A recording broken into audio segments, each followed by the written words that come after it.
Baik, bismillahirrahmanirrahim. Assalamualaikum warahmatullahi wabarakatuh. Sahabat sekalian, dari Selawas, dari atas jembatan Benges yang ikonik. Pagi ini, alhamdulillah, sambil rehat kita habis jalan sepanjang jalan Embong Sepur di Selawas. Ya, cukup lumayan. Ada yang bilang jalan ini kira-kira 4 kilo atau 5 kilo. Jadi kalau PP ya lumayan, bisa kita jalan bisa sampai 6 sampai 10 kilo bahkan ya. Luar biasa. Alhamdulillah pagi ini saya ditemani oleh istri saya ya, saya Aisyah. Baik, gimana Umi, sehat? Sehat. Iya, pagi ini kita ngobrol seputar keluarga ya.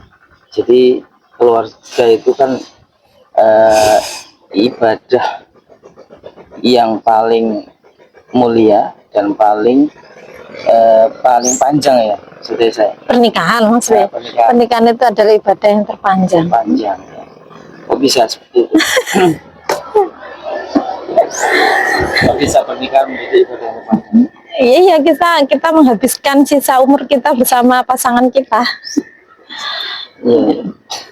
Jadi emang benar ya, kalau kita lihat ibadah-ibadah yang ada, sholat ya, sekali sholat paling 5 menit 10 menit. Oke. Kemudian puasa Ramadan ya 1 bulan. Kemudian orang haji ya itu hanya beberapa hari di bulan Dzulhijjah ya.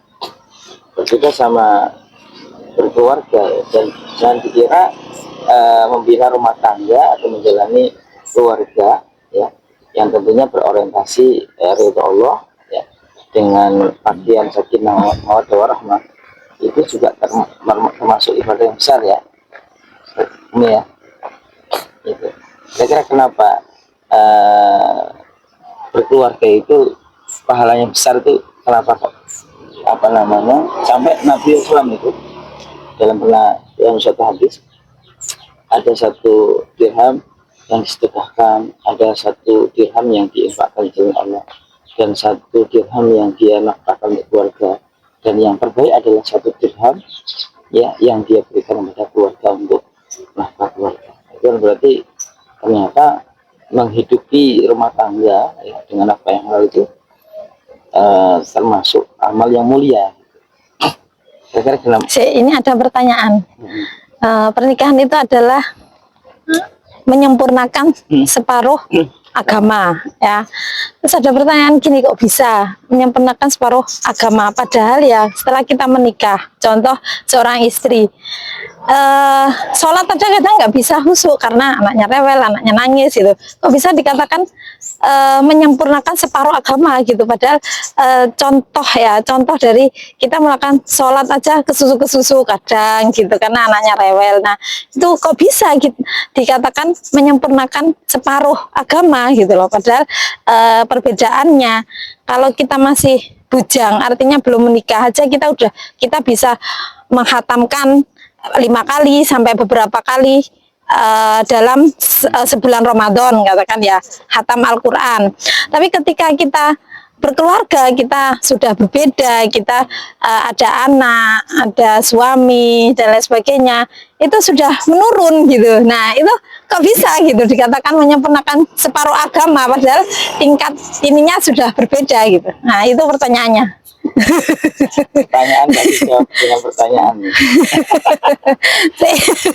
Kan saya tanya kenapa pernikahan itu menjadi ibadah yang sangat agung ya. Mulia. Itu pertanyaan juga. Jelaskan. Pernikahan itu disebut dengan menyempurnakan agama. Berkaitan. Ya, memang ya. Nabi mengatakan dalam hadis, idza tazawwajal mar'u faqad takmala dinihi ya. Falyattaqillah fil nisfi al-baqi. Apabila seorang itu menikah, maka dia telah menyempurnakan separuh agamanya ya, yang masih kosong ya. Maka isilah berikutnya dengan ketakwaan ya. Jadi luar biasa disampaikan kenapa pernikahan itu disebut sebagai menyempurnakan agama gitu. Kemudian padahal kita kalau berkeluarga itu ibadah lebih lebih gak maksimal gitu. Nah disitulah apa namanya, jadi ketika seorang menikah itu dia tidak hanya hablum Allah, tapi ada hablum nas ya. Jadi ibadah dia itu tidak hanya secara vertikal saja antara dia dengan Allah, tapi secara horizontal juga, bagaimana muamalah dia dengan suami, bagaimana muamalah dia dengan anak-anak ya, bagaimana muamalah dia dengan keluarga ya, dan sebagainya. Nah disitulah menambah bobot daripada pahala kita ya. Maka disitulah kesempurnaan agama. Jadi agama kita itu teruji dengan pernikahan gitu ya. Jadi ada yang orang itu sebelum nikah baik, kemudian ketika nikah dia jadi buruk ya kan. Tapi ada juga orang yang sebelum nikah dia buruk, kemudian ketika dia menikah buruk.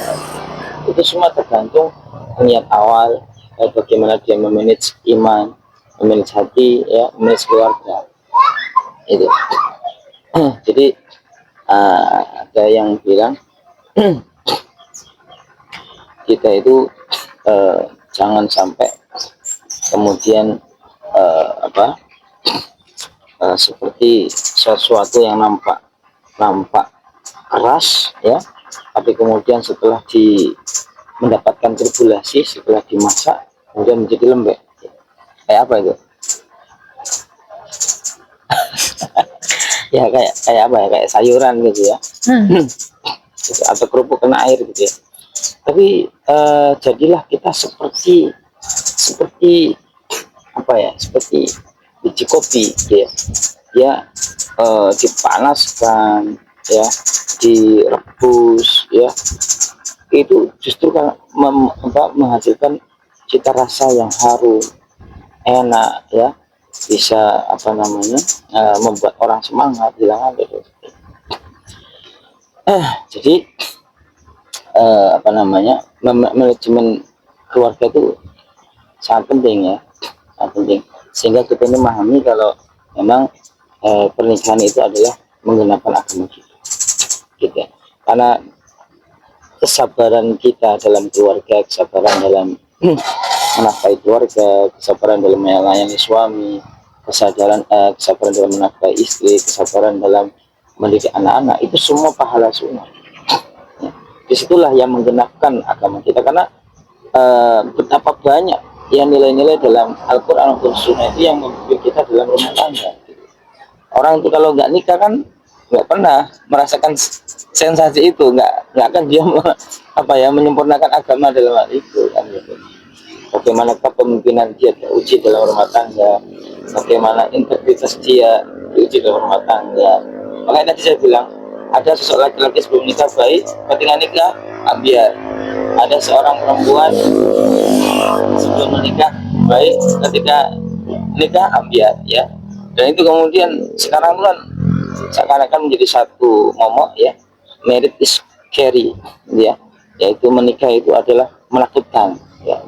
Itu aslinya bukan pernikahannya yang menakutkan, tapi apa, banyak manusia-manusia yang salah persepsi dalam pernikahan, atau ya kurang siap dalam pernikahan, atau kurang bijak dalam memanage pernikahan dalam rumah tangganya itu, sehingga membuat berantakan pernikahannya, padahal pernikahan itu adalah merupakan mahligai surga gitu. Jadi itu ini gimana? Ya, kalau apa ya, mungkin gini, kalau antara sebelum menikah dengan amalan sebelum menikah dan setelah menikah. Contoh tadi sholat ya. Sebelum menikah kita bisa seenaknya, kita bisa tenang dan lain sebagainya. Tapi kita tidak merasakan arih Nabi Sholah, ya, tidak merasakan hadis yang disampaikan oleh Rasulullah, arih Nabi Sholah. itu perbedaannya. Jadi sebelum kita menikah kita memang bisa tenang, tapi kita tidak merasakan yang dimaksud hadis Rasulullah Arina Bisolah itu apa gitu. Nah, ketika setelah kita menikah itu kita tahu, oh ternyata sholat itu benar-benar istirahat gitu ya. Sholat itu benar-benar istirahat dari segala aktivitas duniawi gitu. Itu yang pengalaman ya, maksudnya yang kami rasakan, yang saya rasakan gitu dari menggenapkan agama itu mungkin yang dimaksud seperti ini. Jadi kita bisa merasakan, masya Allah, ternyata setelah menikah rasanya berbeda gitu. Sholat sebelum menikah dengan sholat setelah menikah itu rasanya berbeda. Benar-benar kita merasakan sholat itu istirahat dari segala aktivitas duniawi. Benar-benar itu kita rasakan betul ya, masya Allah, nikmatnya sholat setelah menikah itu, karena kita bisa apa ya, istirahat gitu kita bisa istirahat. Jadi kita maksudnya aktivitas ngomong dan lain sebagainya ya, ketika kita sholat benar-benar kita istirahat, masya Allah, nikmatnya kita bisa menikmati gitu, kita bisa menikmati ketika sholat itu istirahat kita gitu. Jadi memang apa ya, ini juga menjadi satu bekal ya. Jadi menyiapkan persepsi dan meluruskan persepsi dalam pernikahan itu sangat penting sekali, karena banyak sekali orang yang menikah hanya bayangannya adalah senang-senang, dia nanti pasti dilayani dengan sepenuh hati oleh suami, dan nanti dia akan dilayani oleh istri dengan sepenuh hati, dia akan dinafkahi dengan maksimal oleh suami. Itu saja yang dia pikirkan. Kemudian setelah nikah ternyata dia tidak mendapatkan itu ya, tidak sesuai dengan ekspektasi dia, akhirnya dia bismillah, ternyata pernikahan nggak seindah yang saya bayangkan ya. Jadi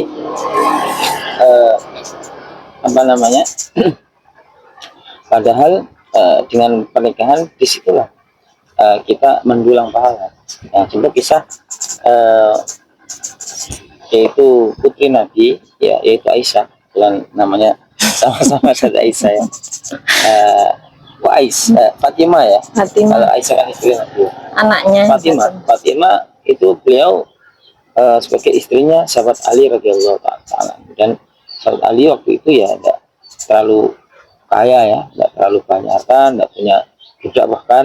Jadi Fatimah ini dia menggiling gandum sendiri sampai tangannya lecet ya.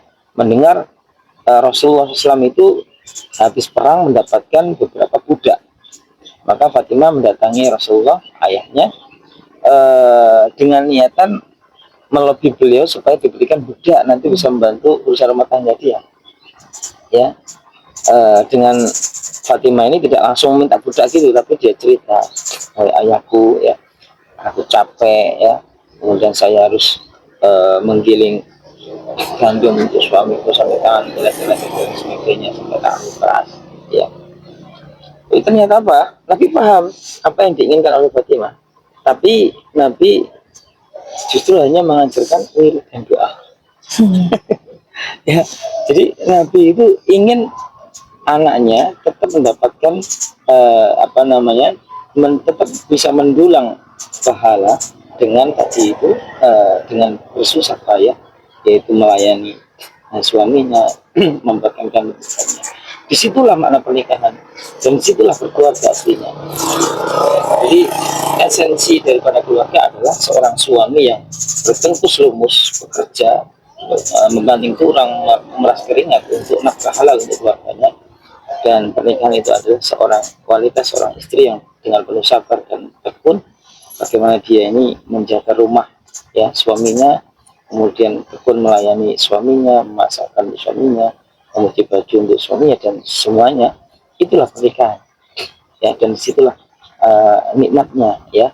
Jadi la yadhuqu illa man dzaq, tidak akan bisa merasakannya kecuali yang benar-benar merasakannya dan mencarinya. Jadi pernikahan inti bisa dikatakan sari bunga daripada pernikahan itu artinya bukan hanya jalan-jalan bareng ya, makan bareng suami istri, enggak, justru itu ya, termasuk adalah bagaimana seorang suami dan istri yaitu komitmen bersama mendidik anak dengan sebaik-baiknya, dengan jerih payah dan perjuangan tentunya yang luar biasa. Bagaimana mendidik anak-anak sehingga menjadi anak-anak yang soleh dan soleh di masa depan. Nah, itulah. Dan nanti akan terasa ketika apa? Ketika nanti di penghujung usia atau bahkan nanti di surga. Jadi hasil daripada sari madu pernikahan yang berhasil di dunia itu bukan di dunia saja, nanti akan terasa di dunia sebagian, tapi yang paling besar adalah ya, itu saudara. Oke, sampai ketemu teman-teman sekalian di obrolan kita yang lain. Assalamualaikum warahmatullahi wabarakatuh.